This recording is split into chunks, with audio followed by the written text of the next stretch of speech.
Justin, most points by a Hawks team in finals ever, biggest win by a Hawks team in finals ever, biggest first half score by any team this season. Where did that performance come from? It came from a bad performance on Sunday. You know, guys really wanted it to find a way to get it back and play well and play together and play to win and not play to have, you know, good stats individually. So that's kind of what we talked about. And at the end of the day, they didn't want to let themselves, our season down, the crowd down. You know, they was telling me the whole time, JT, practice and shoot around, don't even worry about it. You look stressed, we got you. You know, they were just trying to keep up good spirits. So the performance was all on them. They knew that today was going to be a slugfest, and we came out punching. Trey, the regular season champions playing a sudden death semi-final tonight. Some people ask, will they feel the pressure? Will it get to them? You were able to come out and play high-octane, exciting basketball. Why didn't the pressure affect the Hawks? Honestly, I think it was just the positive we took from game 2 was that we played awful and we lost by 7 points. We felt like they played, you know, one of their better games. They played against us, and we played an F game, and they only won by 7 points. So we felt like if we came out and, you know, played the basketball we were capable of, we were due for a performance like this. You seemed particularly energised from the get-go. Was it the 1 of 10 game? Was that the driving force for you? Were you embarrassed by Sunday? But why did it affect you? Embarrassed is a strong word. I wasn't embarrassed. I mean, I was awful. So first, I told the team right after the game, I took the blame for the loss. My energy and everything like that was terrible. I'm surprised JT didn't send me home after that game. But Thought about it.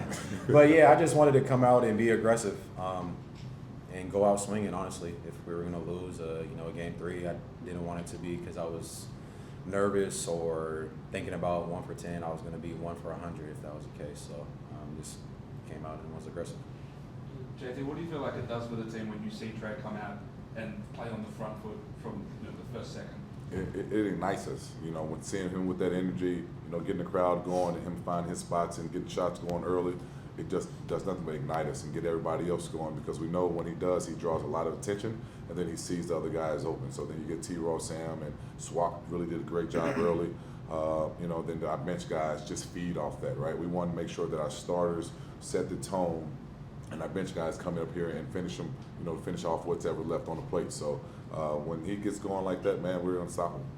When the team is rolling like it was offensively, what do you coach? Like, do you feel an urge just to step back and let them roll, basically? You know, I try to nitpick with something. I try not to keep a serious face here and there. But you know, I'm really proud of the energy that they got and seeing the shots going in for them, because you know, when you watch the game Sunday, all you hear was just the rattle of the rim and nothing going in for us. So seeing the guys see the ball go in through the net, and energy-wise, I try to stay out their way, but I come back in the timeouts and things like that when, you know, it's just something to nitpick on, if it's defensively, if it's move the ball a little bit more, or just trying to get guys in their certain spots. But I don't try to overthink the game at all. Todd Blanchfield, I mean, seems like he's getting younger, not older. OG Vinny, TB. No, he did a great job, man. You know, he was a spark plug, and unfortunately, that I did a mishaps on the starting lineup. I put TB instead of Mexican Peeling. I didn't have my glasses on at that time. Typical. I know, I understand. But he came in, got that one rebound, and you know, I guess that ignited him for the 8 threes. Master stroke. Yeah, so I guess that was a chess move with me, unintentionally. Equal career high, 8 threes. You're a man who knows three-point shooting. What was it like watching Todd wind the clock back and deliver his equal career high? Yeah, the nickname we call him is Chicken Man, because he gets to the chicken. So every time he shoots it, we just scream chicken, because we think every time he shoots, he's going to go in. I mean, TB's a professional. He's seen it throughout the playoffs and throughout the season. Whether he plays 5 minutes or 25 minutes, he's going to stay after practice, gets his shots up, and, you know, just handles himself like a professional. And, you know, it's great as a teammate, you know, to see it rewarded for a guy like that when he's constantly putting in work and he doesn't know when or, you know, where his number is going to be called. JT, there was a lineup you played. It was Trey, Tyler, Todd, Darius, and HJ.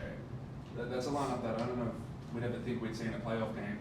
It's 5 out. You know, what did you see out there that made you play that sort of, you know, offensive, high-octane lineup? That was something that, you know, once we got Darius implemented into the offense and feeling well, that we kind of felt that was an advantage that we can use when they go small ball. We know TB and Darius can aggravate Hurt. Once we knew Hurt had it going early, then I can use that lineup to kind of throw them off. So all 5 of those guys are, stretch the floor with their three-point ability. Darius still an inside presence, so we wasn't missing too much. And all guys, clearly we 17 for 17 from the free throw line. Unbelievable. So Honestly, great effort. yeah, almost great. So that was something that I had in the back of my pocket that, hey, if we can use TB and Darius at the same time, then it benefits us, and it worked for a while. You guys have trended as a better defensive team as the season's gone on. You've had 2 games this series where you've shut down basically their primary offensive guy, Matt Hurt, 6 shots in game 1, 6 shots tonight. What does it say about your group that you can go out and do that and basically neutralize a guy? The guys had a chip on their shoulder. Matt came out and scored 30 the second game, and we held him single digit lead first game. And then say, hey, what would we do different from the first and second game? We was physical with him, right? And then we wanted to show different bodies and kind of show a double here and there when he got going. We just don't want one guy to get comfortable. Last game he had 30 points, 1 assist, and 1 rebound. We want to make him a passer. We want to make him do something different. And so that was our thought process. But, you can't slow down everybody. Everybody did a great job on Hurt. It was a team effort, and, that's the results came up what it were. Dre, did you watch the game last night? I did. That game was that was part of the thing that just got me going. That game was crazy. Every time I'm like, all right, I think Perfect is gonna pull away, and then Golding or Clark makes some tough shots, and vice versa. I think United's gonna pull away, and Doolittle or Bryce makes a tough shot. So seeing high level basketball at this time of the year, regardless if you're playing or not, I mean, you always respect it, and it was something that kind of gave me an extra boost after my terrible performance game 2, and I was just excited to try to come out in game 3 and just have a better one. After watching that game, what's your first sort of thoughts on the matchup with Melbourne?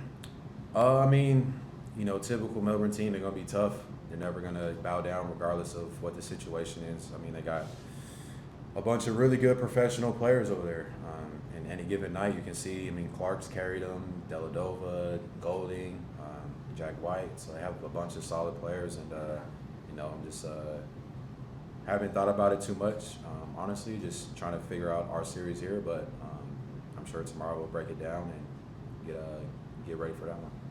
Justin, some of the biggest moments here have come in that first visit by Melbourne at the start of the season. How do you feel about having United ride back in front of this crowd on Saturday night? Feel confident, especially after the display of my guys playing today and knowing that we got 3 more games to finish a job that we had in mind for the whole season, to win the whole thing. Like I said, Melbourne's a professional, really good, great team. They have the same admirations that we do to win the whole thing, but they got to come here first. And so hopefully that at the end of the day we can build off this game and find a way to pull one out on Saturday, pull a win out. JT, the crowd was pumping. I heard one guy say that memory of that game you just played surpasses the free throws of Damon Lowry. What has it been to be creating those sorts of memories in the crowd going forward? Oh man, any type of memory in Illawarra that you create is going to be great. Like we did in the regular season, being number 1 and having all the accolades that we did. So anything that we can do, we want to be part of history, and I want to be part of the history with these guys. But at the end of the day, we want to make sure that we finish it up, and we want to finish it up with a chip. And to see United win by 1 point, you guys come out and win by 30. What sort of message does that send to them about discord and the way you guys can play here? Nothing really. It's 2 different games. At the end of the day, they had a slugfest out there yesterday, and we feel like we had the same thing today, but we was the better team. We felt that way. We didn't play our best ball on Sunday.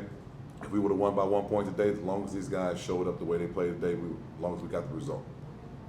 Justin, not many blokes get ejected and get a standing ovation. Dan Greeter here. How do you see that moment?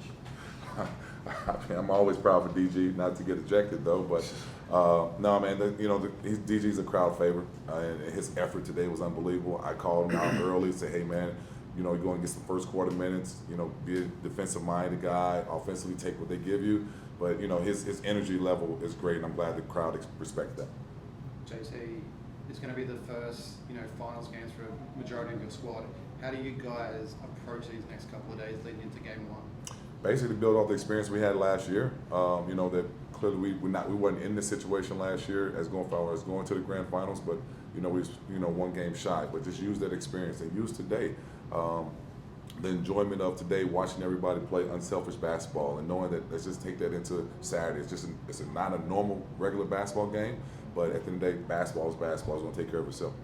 There's a couple of guys in Sam Foley and Tyler Harvey who've been here for the bad times and been here for the good times. And Toddy himself has played, I don't know how many seasons, but 16. Yeah, 16 a He's lot. yet to win one, so it's a couple of guys that are desperate to win, aren't they? Yeah, they are. They are, man. And you've seen in Tyler Eyes that today and Sam Eyes, Sam was a big cheerleader today. He 12 rebounds in 15 minutes, unbelievable. So like, the team player, the guys sacrificing minutes for the win is what's more important right now. And so that seeing that from you guys is enjoyable, knowing that they deserve what we're working for. Hopefully we get it. Yeah, great game. Congratulations on getting through to the final. Do you think Gritter will be available for any of the games, knowing that now he's been ejected, or not? Don't know the rules on that, but I hope that DG will be available on Saturday. We'll hopefully make sure that's something that comes out in a positive way. Have you spoken to Joel Carly yet? Yeah, I was gonna make sure I give my boy JK a shout out today. Congratulations to him and his partner Rach on his newborn baby that was born yesterday, March 3rd, I believe. Hurry your butt back to come to work now. But now JK, he was on FaceTime with us, man. He was, he was hurting that he missed the game, but he's one of our biggest supporters. So hurry up, get back, JK.